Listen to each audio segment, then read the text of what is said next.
हाँ भाई, सभी को हिंदू राष्ट्र की हार्दिक शुभकामनाएं एवं बधाइयाँ बधाइयाँ देना ज़रूरी था।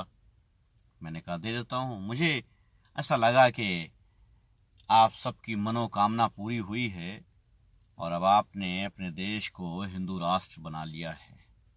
जी हाँ, एक दलित बेटी का रेप होता है, उसकी जबान काट ली जाती है, उसकी रीढ़ की हड्डियां तोड़ दी जाती हैं, उसे जख्मी कर दिया जाता है।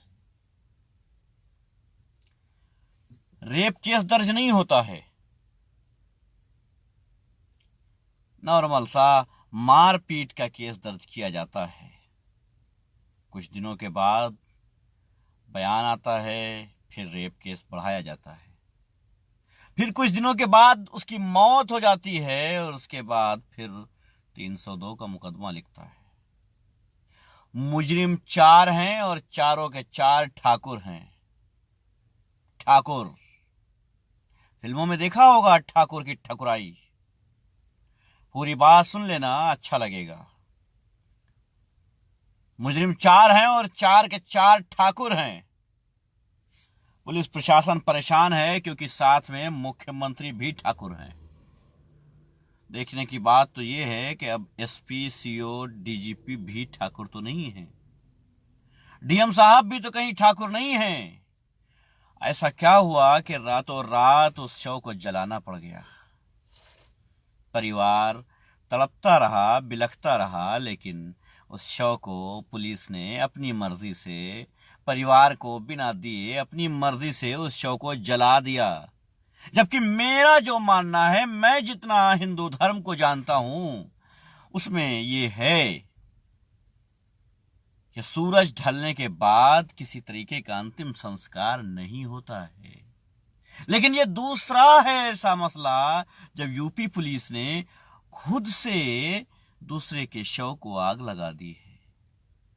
नहीं, थोड़ा सा शब्दों को बदलूंगा।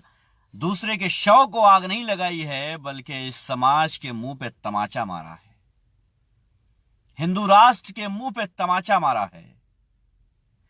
अब भाई, आप मुझे बता दें कि आपका हिंदू राष्ट्र आपके लिए कितना बेहतर साबित हुआ है।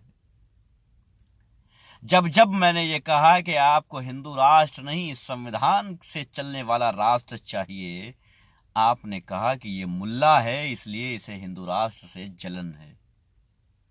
आइए सर, अब बताइए कि आपके हिंदू राष्ट्र में आपको कैसा लग रहा है। सभी को अस्सलाम वालेकुम, वालेकुम अस्सलाम, नमस्कार, आदाब, सत श्री अकाल। बड़ा अच्छा लग रहा होगा आज आपको। एक 19 साल की नौजवान बेटी का रेप किया जाता है, उसकी जबान काट दी जाती है, रीढ़ की हड्डी तोड़ दी जाती है, हॉस्पिटल में एडमिट होती है। पता है कि यहां इलाज नहीं हो पाएगा, लेकिन उसे एम्स में नहीं भेजा जाता है क्योंकि सरकार के पास पैसा नहीं है। एम्स में खर्चा जो आएगा वो कौन उठाएगा, इसलिए एम्स नहीं भेजा जाता है। हाँ, वो अलग बात है कि अगर कहीं कंगना रनावत को कोई दिक्कत हो गई तो फिर अमेरिका भेजा जा सकता है सरकारी खर्चे पर। Y+ सुरक्षा कंगना रनावत को दी जा रही है। आम बेटियां अपनी जान गंवा रही हैं, इज्जत लुटा रही हैं, लेकिन किसी को कोई फर्क नहीं पड़ता है क्योंकि ये हमारा हिंदू राष्ट्र है। अरे एक बात तो मैं भूल ही गया, वो बात भी मुझे याद करनी चाहिए। आपके वो हिंदू शेर जय श्री राम कहां हैं? अरे भाई, है कोई जो जय श्री राम कह के सड़कों पर निकल आए और कहे कि हाँ, हम इस बेटी को इंसाफ दिलाएंगे? है कोई जो कहे कि जय श्री राम, अब हम इस राष्ट्र में बेटियों का बलात्कार बर्दाश्त नहीं करेंगे? क्या जरूरी है कि किसी बलात्कार में मुसलमान का नाम हो तभी उसे मुजरिम बना जाए? क्या यही हिंदू राष्ट्र है कि अगर एक हिंदू बेटी का दूसरा हिंदू बलात्कार करता है तो दोषी बलात्कारी नहीं, बल्कि जिसका बलात्कार होता है वो पीड़िता होती है?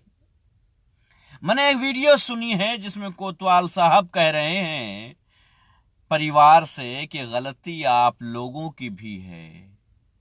बात तो सही है, गलती परिवार वालों की है। उन्हें पता था कि हमारे घर में बेटी है, तो उसका गला क्यों नहीं दबा दिया, उसे मार क्यों नहीं दिया? क्योंकि उन्हें पता था कि हम भारत में रहते हैं और भारत में बलात्कार आम बात है। हो गई ना, दिख गई ना, असलियत दिख गई ना। कहीं यही तो हिंदू राष्ट्र नहीं है। अगर ये हिंदू राष्ट्र है तो मेरे हिंदू भाइयों, आप बहुत खतरे में हैं। सच्चाई तो ये है कि अब हिंदू खतरे में आया है जब हिंदू राष्ट्र बन गया है। हिंदू राष्ट्र में हिंदू खतरे में है, और किससे खतरे में है? सत्ता में बैठे इन पॉलिटिशियंस, इन राजनेताओं से, इन चमचों से। सरकार से एक अपील करना चाहता हूं, हाथ जोड़ के विनती करना चाहता हूं, आप सभी व्यूअर्स भी मेरा साथ दीजिएगा। मैं कहना चाहता हूं कि भाई एक बात सुन लीजिए। 4 मुजरिम हैं जो जेल में बंद हैं। इनको निकालने के बाद, जमानत देने के बाद सुरक्षा दे दीजिएगा। कहीं ऐसा ना हो कि इन्हें कोई तकलीफ हो जाए। इन्हें सुरक्षा की सख्त जरूरत है, और सरकार की यह जिम्मेदारी है कि ऐसे किसी भी आदमी को सुरक्षा दी जाए जिसकी जान खतरे में है। हाँ, वो अलग बात है कि इनको मुजरिम कहा गया है, मगर साबित नहीं हुआ है। ये दलील दिया जाएगा और कहा जाएगा कि चूंकि हर भारतीय की सुरक्षा भारत के गृह मंत्रालय की जिम्मेदारी है, इसलिए इन्हें सुरक्षा प्रदान की जाए। उम्मीद करता हूं कि इन्हें Z+ सुरक्षा तो दे दी ही जाएगी, और देना भी चाहिए। अगर इन्हें Z+ सुरक्षा नहीं दी जाती है और कल को कुछ हो जाता है तो फिर सरकार पर सवाल उठ सकते हैं, न्यायिक प्रक्रिया पर सवाल उठ सकते हैं, भारत की सुरक्षा पर सवाल उठ सकते हैं, इंसाफ पर सवाल उठ सकते हैं, अदालत पर सवाल उठ सकते हैं। वो अलग बात है कि उन्होंने रेप किया है, वो अलग बात है कि उन्होंने मर्डर किया है, वो अलग बात है कि उन्होंने हैवानियत की है। ये मानते हैं कि उन्होंने हैवानियत की है, होता है। ठाकुर जो ठहरे, फिल्में देख लिया होगा, और अमरीश पुरी के बेटे ने किसी का रेप किया होगा, तो इनको भी लगा होगा कि चूंकि हम ठाकुर हैं तो हमारा फर्ज है, हमारी ये ताकत है कि हम किसी का भी रेप कर सकते हैं, किसी को भी मार सकते हैं। हाँ, अगर आप उच्च धर्म से आते हैं, उच्च जाति से आते हैं, तो आपको आज पूरा पावर है कि आप किसी भी बेटी को अपने पैरों तले कुचल सकते हैं, किसी भी बेटी की इज्जत लूट सकते हैं, किसी भी बेटी को आप मार सकते हैं। ये आप कर सकते हैं क्योंकि आप ऊंची जाति से आते हैं। हाँ, वो हिंदू राष्ट्र के हिंदू शेर कहां हैं? जरा हमें भी बताइए कि वो कहां हैं आज, और आज क्यों नहीं कह रहे हैं कि जय श्री राम? आज उनके मुंह से जय श्री राम के नारे क्यों नहीं निकल रहे हैं? आज तिरंगा यात्राएं क्यों नहीं निकल रही हैं? आज लोग सामने क्यों नहीं आ रहे हैं? आज लोग चंदा क्यों नहीं वसूल रहे हैं कि हम इस बेटी को इंसाफ दिलाएंगे? शाहीन बाग में धरना प्रदर्शन होने पर जो लोग कट्टे लेकर के निकले थे, असलहे लेकर के निकले थे, आज वो जय श्री राम के नारे लगा करके बलात्कारियों के खिलाफ क्यों नहीं निकल रहे हैं?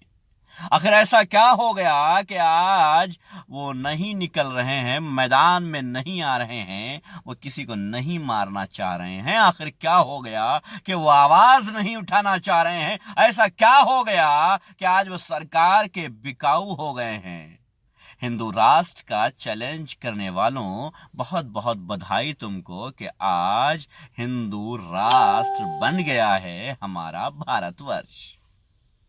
खुशी हुई होगी आपको ये जानकर कि आज हिंदू राष्ट्र में कोई हिंदू अगर किसी का रेप कर देता है तो कोई क्राइम नहीं होता है। हाँ, बल्कि उस पीड़िता का शव चोरी चोरी से जला दिया जाएगा, या यूं कहा जाए कि परिवार से छीनकर जबरदस्ती जला दिया जाएगा, कि कहीं ऐसा ना हो कि कोई षड्यंत्र रचा जाए, कहीं ऐसा ना हो कि उन मुजरिमों के खिलाफ आवाज उठ जाए। इसलिए जरूरी यह है कि किसी भी तरीके से इस शव को जला करके इस मामले को यहीं बंद कर दो।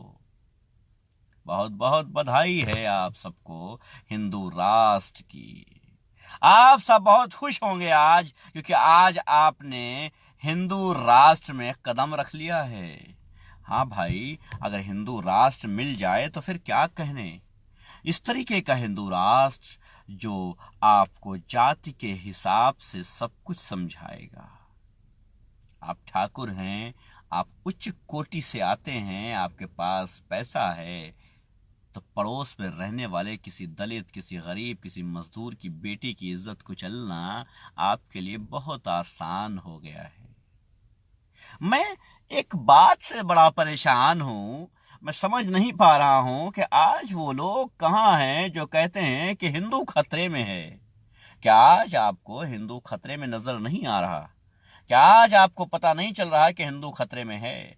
क्या आज आपको एक हिंदू बेटी का खतरा दिखा नहीं? क्या आज आपको इज्जत खतरे में नहीं दिख रही है? क्या आज आपका भारतवर्ष शर्मसार नहीं हो रहा है? क्या आज आपकी नजरें शर्म से झुक नहीं जाती हैं? क्या आज आपको मुजरिम नहीं दिख रहा है? क्या आज आपको मुजरिमों का नाम नहीं पता है, या उनका एड्रेस नहीं पता है, या उनकी जगह नहीं पता है? भैया, अब हम आए हैं हिंदू राष्ट्र में। बहुत बहुत बधाइयां आप सबको इस हिंदू राष्ट्र की। मुबारक हो, इस हिंदू राष्ट्र में आप सब ऐश करें। हमारा फर्ज था कि आपको हम आगाह कर दें, सो हमने आगाह कर दिया। हाँ, एक बात चलते चलते और बता जाऊं कि ये वो मामला है जो 2001 में इसी ठाकुर परिवार और इसी दलित परिवार में कुछ झगड़ा हुआ था। झगड़ा होने के बाद मारपीट हुई थी। मारपीट होने के बाद चूंकि हरिजन एक्ट लग गया था, तो इसी बलात्कारी के दादाजी यानी 2001 में 3 महीने की सजा काट के आए थे, इन दलित परिवारों की वजह से ही। दादा का बदला पोते ने ले लिया, और बदला ऐसा लिया कि बेटी को कुचल डाला। हाँ, चूंकि ठाकुर ठहरे, ठकुराई थी उनके अंदर, उन्होंने ठकुराई के तहत इस बेटी को कुचल डाला, उसे मार डाला, उसे दबा डाला, उसे वो हाल कर दिया कि रूह कांप जाए। रूह मुजरिमों की नहीं कांपेगी, ये तो वादा है, लेकिन हाँ, वादा ये भी है कि हिंदू राष्ट्र में गरीब होना सबसे बड़ा श्राप होगा। ये हमारा राम राज है। धन्यवाद। अब आप सब एंजॉय करें इस राम राज्य में। जय हिंद।